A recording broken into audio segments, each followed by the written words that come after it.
আসসালামু আলাইকুম রহমতুল্লাহি ওয়া বারাকাতুহু। আমাদের আজকের আলোচ্য বিষয় হচ্ছে বার্ডেন অফ প্রুফ নিয়ে।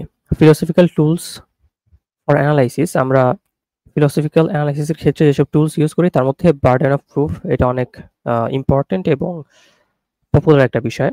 সেটা হচ্ছে বার্ডেন অফ প্রুফ এক কথায় বলে যে কোনো কিছু দাবি করলে সেটার প্রমাণ আসলে যে দাবি করবে তাকে দেয়া লাগবে। অর্থাৎ প্রমাণটা নির্ভর করবে যে দাবিটা করা হয়েছে সেটার উপর এবং সেটার কনটেক্সটের উপর। প্রমাণটা যে কোনো ধরনের হতে পারে, সেটা হতে পারে logical, mathematical, empirical, any of যে কোনো ধরনের আসলে হইতে পারে। আমরা হয়তো দেখে সেটা প্রমাণ করতে পারবো, হয়তোবা যুক্তির মাধ্যমে সেটাকে প্রমাণ করতে পারবো, অথবা কোনো ম্যাথমেটিক্যাল ইকুয়েশনের মাধ্যমে প্রমাণ করতে পারবো ইত্যাদি, ইত্যাদি। তবে প্রমাণটা তাকে দেয়া লাগবে যে আসলে দাবিটা করবে। তো যেমন দ্য ক্যাট এক্সিস্ট, একটা বিড়াল আসলে আছে, বা আমি বললাম যে আমার বাসায় বিড়াল আছে। এটার যদি থাকে আমি আপনাকে দেখাইয়া দিলে আপনি বিলিভ করবেন যে হ্যাঁ, বিড়ালটা আসলেই আছে। অথবা বিড়ালটা না দেখানো অব্দি আপনি বলতে পারেন যে না, আমি আসলে মিথ্যা বলতেছি, বা বিড়ালটা আসলে আমার কাছে নাই বাট আমি ক্লেম করতেছি। তো এই যে বার্ডেন অফ প্রুফ, এই ক্ষেত্রে আবার অনেকে একটু এক্সট্রিম লেভেলে গিয়ে চিন্তা করে। অনেকে বলতে যারা হচ্ছে অপোনেন্ট আ থিংকার আছে। ফর এক্সাম্পল যারা স্কেপটিক হতে পারে, অ্যাগনস্টিক হতে পারে, অ্যাথিস্ট হতে পারে।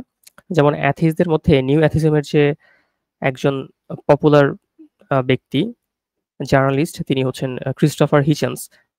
তিনি আবার বলেছিলেন তার ২০০৫ এর দিকে একটা কথা, সেটা হচ্ছে যে সকল বস্তুর কোনো প্রমাণ নাই সেগুলোকে প্রমাণ ছাড়াই বাতিল করে দেয়া যায়। তো এটাকে বলা হতো হিচেন্স রেজর, এই বিষয়টাকে।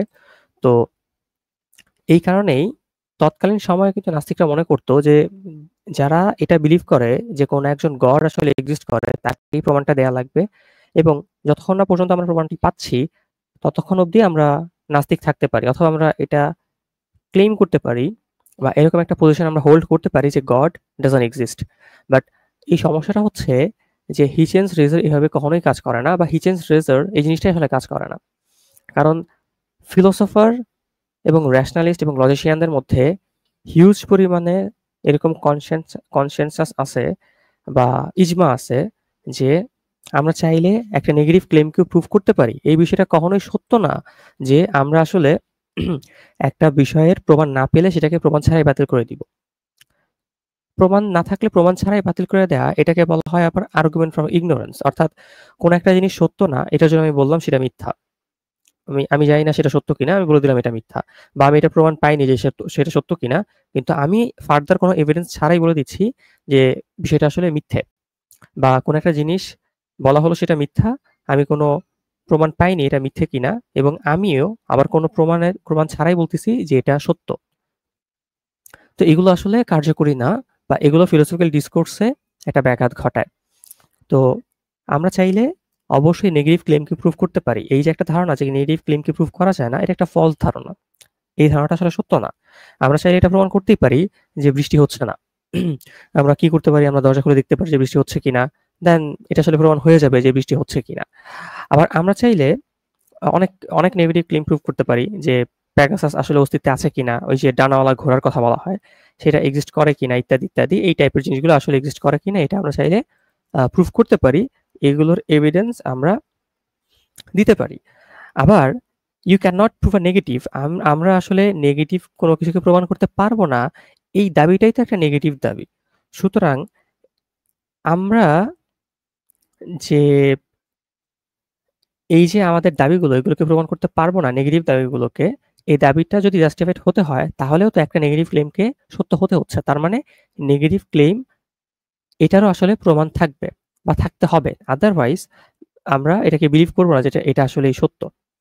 অর্থাৎ প্রমাণের অভাবে কোনো কিছুকে বাতিল করে দেয়া যায় না। বরং প্রমাণ সহই সেটাকে বাতিল করতে হয়।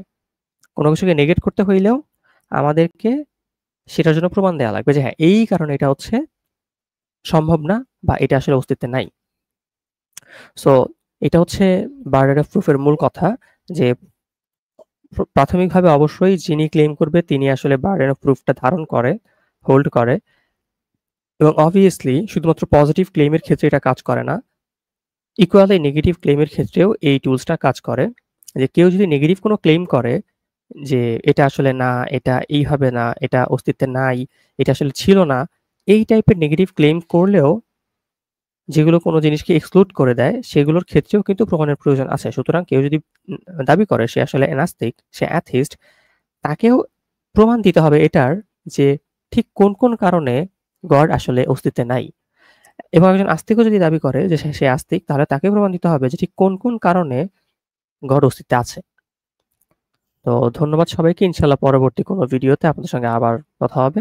ধন্যবাদ সবাইকে।